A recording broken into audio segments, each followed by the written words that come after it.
And good Friday afternoon, everybody. I'm Anthony Ponce.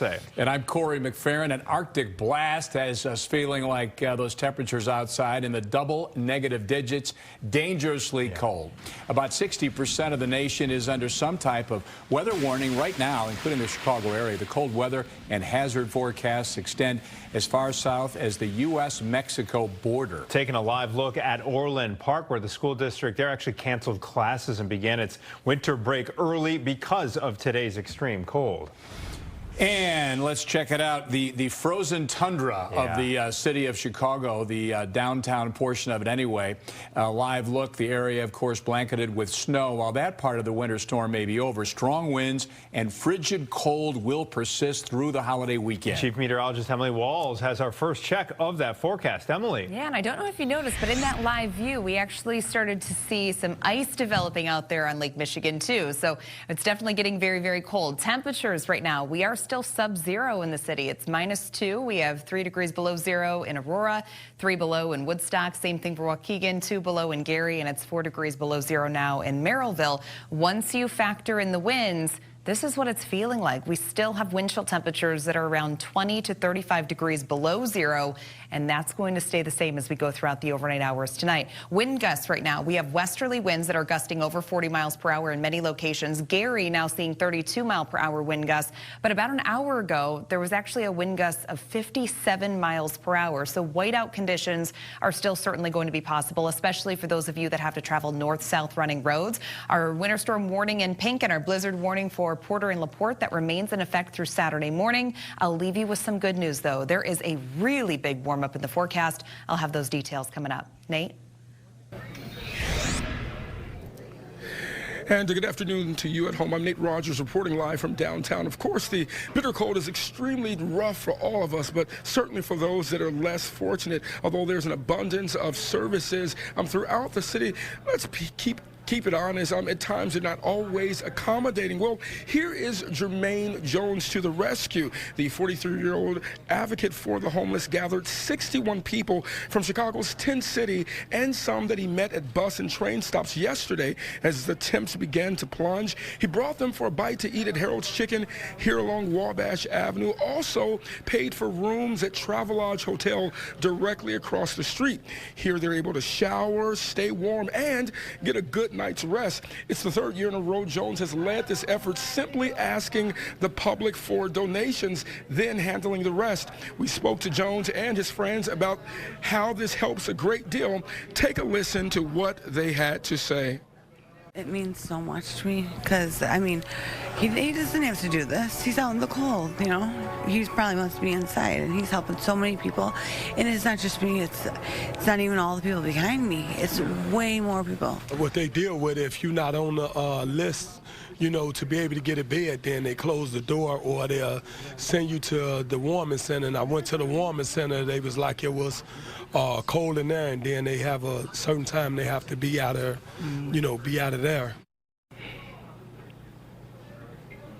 Now, the city has opened various warming centers as dangerous cold temps continue. In fact, there is a warming center at 10 South Kedzie that is 24 hours that folks can take advantage of. Those warming centers are located throughout the city. Now, back in terms of Jones, he raised about $3,300 to provide food and lodging for the rest of the week for his friends. He's continuing to raise money to take care of them. I spoke to a couple of them, and they simply said they just want a bite to eat. Some of them said they wanted a hot shower or somewhere simply to lay their head.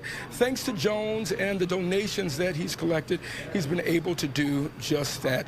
Indeed, a great deed. Live from downtown, Nate Rogers, Fox 32, Chicago. All right, Nate, thank you so much. Such important work he's doing. Thank you. Today's frigid temperatures and high winds caused significant delays this morning on both Metro and the CTA. At this time, normal bus operations on DuSable Lakeshore Drive have resumed, but there are some residual delays on trains for both the red and green lines. Metra is also having some issues with freezing switching. The South Shore line has just been suspended. There are other delays on other routes as well. Metra running on a modified Saturday schedule for those lines. On average, trains are running on a 10 to 30-minute delay. And the weather also continues to take a toll on air travel nationwide. Cancellations have topped 4,600. More than 700 of those cancellations are right out of Chicago. We are also tracking weather impacts on the road. Let's head out to Casey Cronus, who is live in Northwest Indiana with a travel advisory for drivers. Casey. Corey and Anthony, officials with Indiana State Police are pleading with drivers to avoid I-94 this afternoon and evening toward Michigan.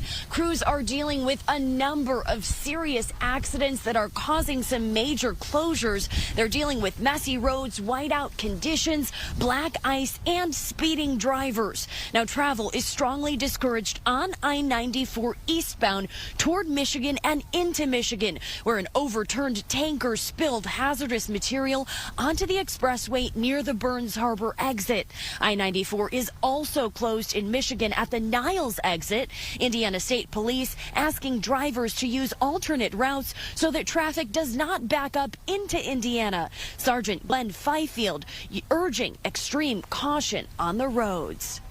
You can probably sense the frustration in my voice that folks are not heeding our request to avoid the interstates. We are having major crashes. We've had that are involving road closures.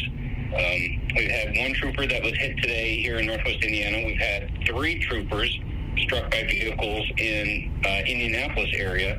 All of these troopers are investigating other crashes. So, when people are involved in crashes, it's putting our officers at risk, and it's just it's a lot of it's avoidable. And in just the last hour, there was already another crash involving a semi and multiple cars. I-65 southbound at exit 238 is closed right now. And we are just learning that the South Shore line is stopping service for the rest of the day on its remaining westbound trains due to mechanical issues and hazardous conditions. Live in Highland, Indiana, Casey Cronus, Fox 32, Chicago. All right.